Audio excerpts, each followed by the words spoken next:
Então, as questões positivas e negativas e as consequências do que vem na tua vida, a responsabilidade é totalmente sua. Então, delegar ou procurar desculpas para justificar determinadas situações que vêm em nossas vidas, que é culpa do acaso, que é culpa de Deus, do diabo, seja lá de quem for, essa desculpa não funciona mais. Ela é totalmente furada, através desses estudos da qual nós propomos aqui. A responsabilidade é 100% sua. Por que eu estou falando tudo isso antes de falar do Coltrane? Porque o Coltrane, ele viveu todas as adversidades, as mais absurdas possíveis que você possa imaginar. Depressão, angústias, era drogado, viciado em heroína, totalmente depressivo, negro, brancos cuspiam na cara dele, apanhava todo dia antes de sair de casa, bullying de todo tipo de forma que você possa imaginar. Ser negro nessa situação, lá na América, nesse período particularmente, e extremamente talentoso, era um desafio atroz. E ele conseguiu suplantar e sublimar tudo isso através de um talento extremamente avassalador. Mas dentro dele vibrava uma alma, a alma do mago, a alma do hierofante.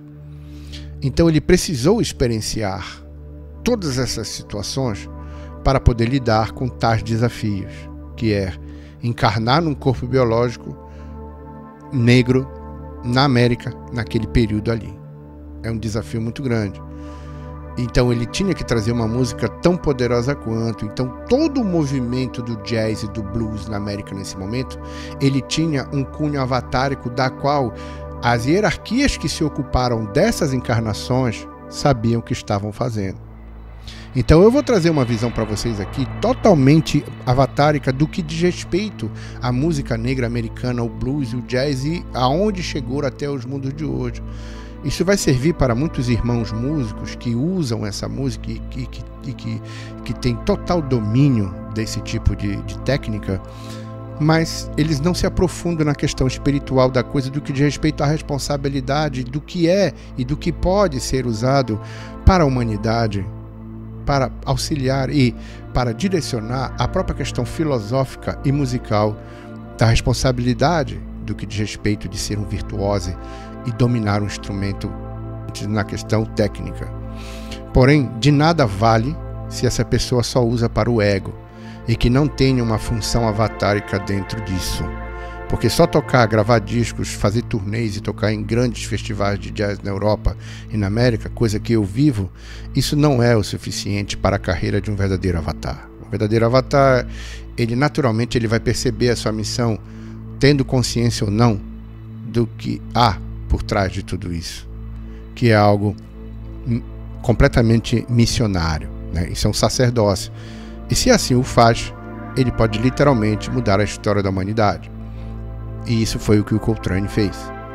Ele fez uma música totalmente espiritual.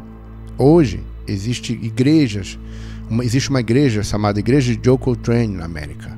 A música dele é tão poderosa que ela muda e ela emociona milhares de pessoas no mundo inteiro, até hoje. Ele eternizou a sua obra através do saxofone dele e através da forma dele de sentir a música.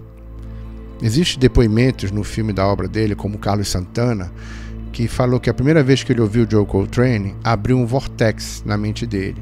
Eu já tive várias viagens usando Joe Coltrane, assim como eu usei Bach, assim como eu usei Beethoven para entrar em estados alterados de consciência.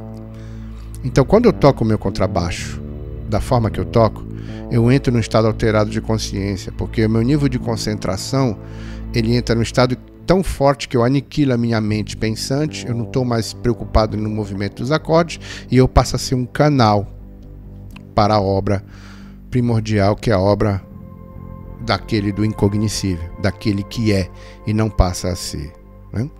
Então vira uma ferramenta ativa da luz.